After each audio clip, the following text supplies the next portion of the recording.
This is the headquarters of what's supposed to be the Irish Republic. This is the centre of where the people of Ireland are supposed to be deciding the affairs of our state and working out its policy and future.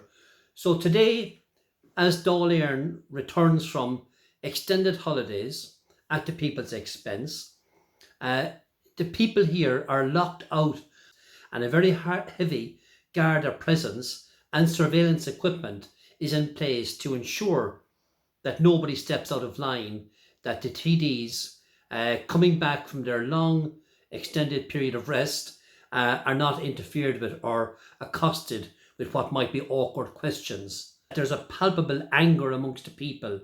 You can see that in the presentation of the banners. You can see it on the eyes and in the mood of the people. And that is quite understandable anger. If there was not a level of anger, and I believe that that is broad scale all over the country, that people are seething with anger as what's become of Ireland.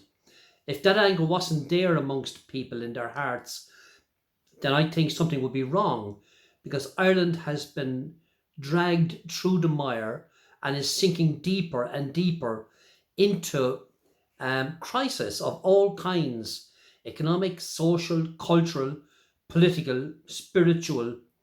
In every way, life is breaking down. Life in what has been Ireland that I grew up in, that probably most of you watching this grew up in, that Ireland is becoming rapidly a thing of the past. And why? Because there's a promotion of values, there's a promotion of ideologies, there's the subjection of the people to unhindered exploitation of foreign corporations at every level. Our health, we have seen, our health is for sale.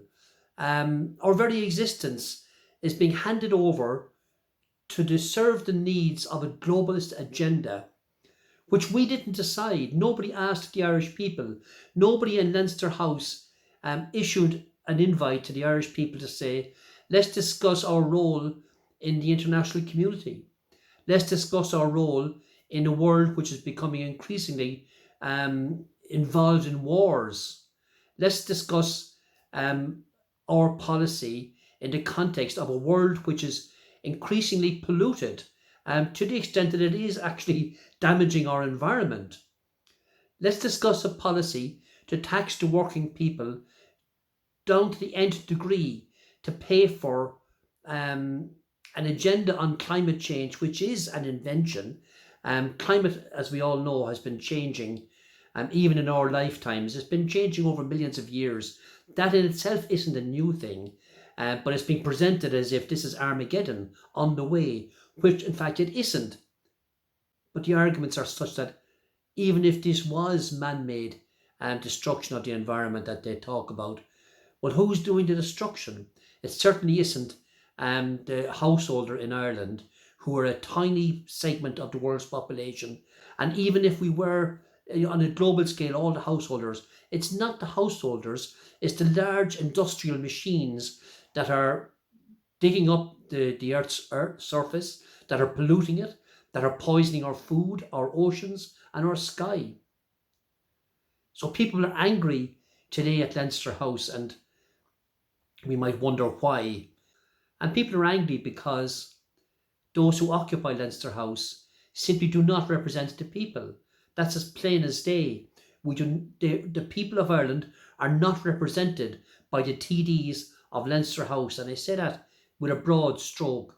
They're not, because if they were, they'd be out amongst the people, organising the discussion and organising the movement of the people to end this destruction of our society which is taking place and end the sellout of our country. They will be coming out to say, let's work to re-establish the Irish Republic, which was so badly betrayed in 1922.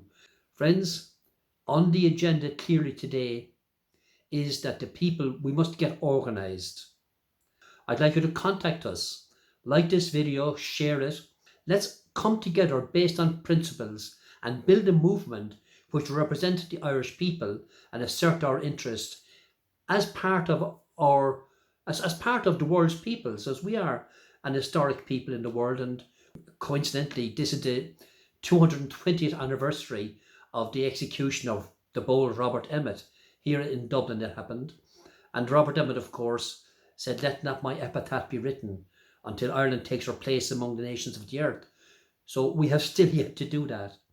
Let's build the movement so that we do take our place amongst the nations of the earth as an equal people to others, and we can collaborate with them and so on. But we must build a country to serve our people. Sin an tactar a home sa nu ar an lásta go míle maithagah.